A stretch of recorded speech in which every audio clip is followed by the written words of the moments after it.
তওবা এর বাংলা তর্জমা হচ্ছে ফেরত আসা, ব্যাক করা, রিটার্ন করা। আপনি যেখানে ছিলেন সেখান থেকে ফিরে আসা। কোথায় ছিলেন আপনি? একটা অপরাধের জগতে ছিলেন। বলেন, একটা অপরাধের, তওবা মানে একটা অপরাধের জগতে ছিলেন, সেখান থেকে ফিরে আসলেন। ফিরে আসা মানে ওই অপরাধটা করতেই থাকবেন? আপনি নিজেকে ফেরত নিয়ে আসলেন, আমি আর অপরাধের জগতে থাকবো না। যেমন একটা অপরাধ ধরেন, আপনি ঘুষ খাচ্ছিলেন, এই ঘুষখোরদের জগতে আপনি ছিলেন। আপনি নামাজ পড়তেন না, বেনামাজিদের জগতে। কথা কয় না? আমি কি বুঝাতে পারতেছি কথা?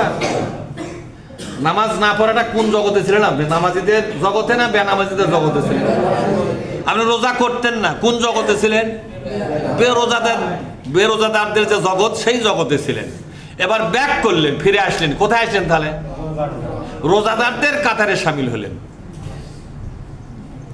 বেনামাজিদের জগতে ছিলেন, সেখান থেকে নামাজিদের কাতারে সামিল হলেন, নামাজি হয়ে গেলেন। বিড়িখোরদের জগতে ছিলেন, বিড়ি মানে সিগারেট, ধূমপান, বিড়িখোর, সিগারেট খোর, জর্দাখোর, গুলখোর আছে না? এলে খোর,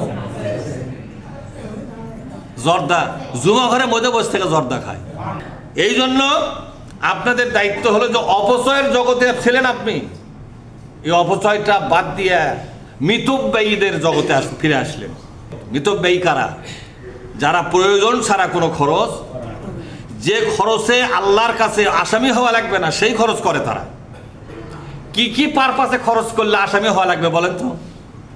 মিতব্যয়ী বলতে কাকে বলে? মিতব্যয়ীর একটা ডেফিনেশন আছে।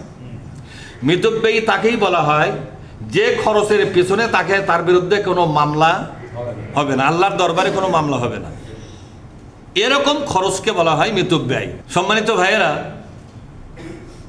আল্লাহ পাক বলছেন তোমাকে ফিরে আসতে হবে। তোমাকে কি করতে হবে? ফিরে আসতে হবে।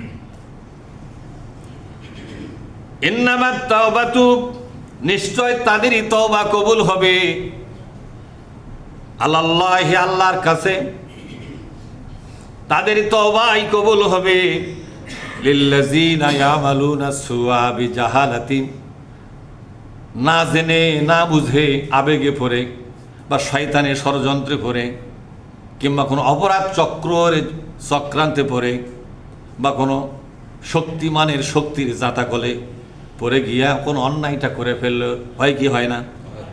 অনেক অফিসার আছে ঘুষ খাবে না, কিন্তু এমন এক ম্যানক্যাসিবাদ পরিছে ওর উপরে এবং নিচে, সবাই বলছে যে আপনি সই করেন, টাকা খান আর না খান, সই না করলে আপনার কিন্তু 12টা বাজাবো। এখন ওর বাসার টাকা পৌঁছে দিয়ে বলছে যে টাকা যান ফেরত দেন না, সই করেন, তাহলে লাশ পালাবো। এরকমও কিন্তু হচ্ছে বাংলাদেশে। জোর করেই তারা ওনার সই ছাড়াতে ওই ফাইল পার হবে না, এখন পুবিয়ে সই করে নেবে। এরকম বিপজ্জনক অবস্থায় এই যে ভারতে এক একটা মুসলমান ধরে বলতেছে কি জয় সীতারাম না কি জয় শ্রী নাকি জয় শ্রী সীতারাম, জিরে হোক হোক, এরা কিছু বলাচ্ছে। যেটা কি ওটা হিন্দুদের কলেমা, ওটা কি আমাদের মুসলমানদের কলেমা? আমাদের মুসলমানদের কলেমা হলো আশহাদু আল্লা ইলাহা ইল্লাল্লাহ, ঠিক না? এগুলো হচ্ছে আমাদের মুসলমানদের কলেমা। ওই জয় শ্রীরাম হইলে হাবি যাবি, ওগুলো হচ্ছে ওদের কলেমা হতে পারে, ওগুলো আমাদের কলেমা নয়। কিন্তু ওদের কলেমা জোর করে যখন পড়ায়, এটা কি একটা অপরাধ না? এটা একটা অপরাধ। এই অপরাধগুলো আপনার ইচ্ছার বাইরে, যেখানে আপনার কোনো ইন্টেনশন নাই, কোনো নিয়ত নাই, অথচ অপরাধটা হয়ে গেছে। এগুলো অপরাধের জন্য আল্লাহর দরবারে ক্ষমা নেওয়ার আবেদন জানায় বলতে হবে, আল্লাহ আমি যে অপরাধগুলো আমার দ্বারা হয়ে গেছে, এই অপরাধগুলো তোমার কাছে ক্ষমা চাই, কোনোদিন এই অপরাধগুলো আমি আর করবো না, কথা দিলাম। তওবার নিয়ম হলো যে অপরাধ আপনি করতেন, অপরাধটা ছেড়ে দেওয়ার ঘোষণা দিতে হবে কার কাছে? জোরে বলুন। আমার কাছে? আমি ইমামের কাছে?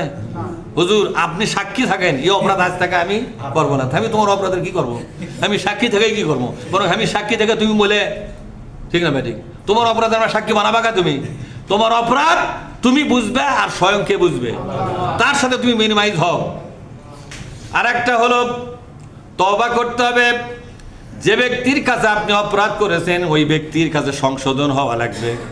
যাদের সম্পদ আপনি নিয়ে ফেলেছেন, সম্পদটা ফেরত দেওয়া লাগবে। সম্পদ ফেরত না দিয়া 1000 বার তওবা করে কোনো লাভ।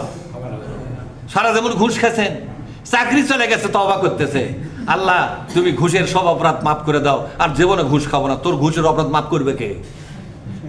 যত লোকের কাছে তুমি ঘুষ খাচ্ছ তত লোকের বাড়ির যা ঘুষের টাকা ফেরত দেওয়া লাগবে কিনা? জোরে এখন এ কথা কেন দেওয়া লাগবে কিনা? আমার কাছে তুমি ঘুষ খাচ্ছ, আমার ফাইল পার করবে যায়, আমার একটা মামলা আমি তোমার বিরুদ্ধে আল্লাহর কাছে করে রাখছি, আল্লাহ যাই আমাকে বিপদে ফেলে আমার কাছে জোর করে টাকা ঘুষ খাচ্ছে, এর বিচার চাই, তাহলে আমার একটা মামলা হয়ে আছে কিনা? তা আমি আমার মামলা করে রাখছি, সেই মামলার রায় আমি নিব। সেই মামলার রায় আসবে কার কাছ থেকে? জোরে বলুন। হ্যাঁ, আল্লাহর কাছ থেকে আসবে। শুনতে পাচ্ছেন? আল্লাহর কাছ থেকে আসবে, কিন্তু আল্লাহর কাছ থেকে আসার আগেই ওই আল্লাহর কাছে আগে মাপ চাচ্ছে। অপরাধ করলো আমার কাছে, মাপ চাচ্ছে কার কাছে? আল্লাহর কাছে মাপ চাওয়া লাগে আল্লাহর সাথে যে অপরাধগুলো সরাসরি জড়িত, যেমন নামাজ পড়েন নাই, এই হকটা কার? রোজা করেন নাই, কার এটা হক? যাকাত দেন নাই, এটা বলে আল্লাহ। আর আল্লাহর পরে আগে হচ্ছে মানুষের। যাকাত যারা পাবে, যে গরিব দুঃখী মেহনতি জনতা, বিধবা কাঙ্গাল দরিদ্র জনগোষ্ঠী, এরা আপনার যাকাতের টাকা তো পাওয়ার কথা ছিল না? আপনার যাকাতের টাকার হকদার কারা বলেন না কেন? আল্লাহ তো নির্দেশদাতা, কিন্তু হকদার কারা? গরিব মিসকিন না? তাদের কাছে ক্ষমা নেওয়া লাগবে না? এই এলাকার গরিবগুলো টাকা বলা লাগবে না, ভাই 10 বছর তোমাকে জাকাত দিয়ে পারিনি ভাই, না ক্ষমা করে দাও। কিছু গরিব আছে তখন কবে 10 বছর টাকা দিয়ে ক্ষমা চা, কথা ঠিক না বেটি? হ্যাঁ, ক্ষমা চাইলে তো কে ক্ষমা করে দিবে? আগে এই জাকাত কারা কারা পাওনাদার, তারা ছিল এই জাকাতের মালিক। যেরকম কি ছিল? যেরকম তাদের মালিকানার সম্পদ তুমি খায় ফেলে দিছো, তুমি কাবা শরীফে যায় আল্লাহর কাছে মাপ চাইলে হবে? আল্লাহ নবী কি বলেছে? অপরাধ করবে যার কাছে ক্ষমা নিতে হবে। এটা ইসলামের শিক্ষা। ইসলামের শিক্ষা ভুলে গেলে হবে না। হ্যাঁ, আপনি পর্দা মানেননি, কার হুকুম তর্ক করেছেন? এটা সরাসরি আল্লাহর সাথে এই বিষয়টা জড়িত। কিন্তু আরেকটা বিষয় আছে, যে আপনি একজনের পাওনা, একজনের হক আদায় না করে আপনি তাদের হকগুলো তছরুপাত করে ফেলেছেন।